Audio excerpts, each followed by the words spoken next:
நேத்தைக்கு 3 பேரு. இன்னைக்கு ஒரு ஆளு.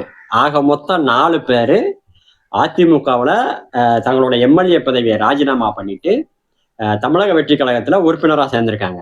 இதுக்காக இந்த அதிமுகவோட பொதுச் செயலாளர் எடப்பாடி பழனிசாமி, இது வந்து குதிரை பேரம் நடக்கு. தாவேகா அரசு வந்து குதிரை வேகத்துல குதிரை பேரம் நடத்துது அப்படின்னு சொல்லி புலம்பியிருக்கிறாரு. நடந்து முடிஞ்ச சட்டமன்ற தேர்தல்ல எடப்பாடி தொகுதியில தமிழக வெற்றிக் கழகத்தின் சார்புல ஒரு வேட்பாளர் நிறுத்தப்பட்டாரு.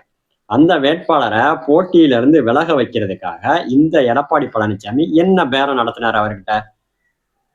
இப்ப நடந்துகிட்டு இருக்கிறது குதிரை பேரம்னா, நீங்க நடத்துறதுக்கு பேரு குதிரை பேரமா, கழுதை பேரமா, இல்ல எருமை பேரமா?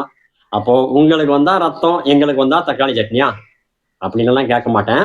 இப்ப நடந்துகிட்டு இருக்கிறது வந்து முறைப்படி, வெளிப்படையா எல்லாருக்கும் தெரியிற மாரி அவங்களோட எம்எல்ஏ பதவியை ராஜினாமா பண்ணிட்டு தான் தமிழக வெற்றிக் கழகத்துல வந்து உறுப்பினரா சேர்ந்திருக்காங்க. ஆனா நீங்க என்ன பண்ணீங்க? திரைமறைவுல ரகசியமா ஒரு வேட்பாளர்கிட்ட பேரம் பேசி அவரை வந்து போட்டியிடுறதுல இருந்து விலக வைக்கிறீங்க. அப்ப நீங்க பேரம் பேசும்போது அவர்கிட்ட எந்த மாரி பேசுனீங்க?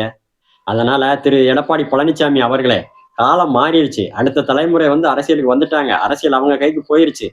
அதனால உங்களோட இந்த அரசியல் சுத்தி விளையாட்டுகள், குறுக்கு வழிகள், கூவத்தூர் வழிகள் இந்த மாரி வழிகளை எல்லாம் தூக்கி ஓரமா வச்சுட்டு, நல்ல பிள்ளையா, ஒரு மூத்த அரசியல்வாதியா, அடுத்த தலைமுறைக்கு வழிகாட்டுற மாரி நேர்மையான அரசியல உங்களால முடிஞ்சா செயல்படுத்துங்க. முடியலன்னா வீட்ல உட்கார்ந்து ரெஸ்ட் எடுங்க.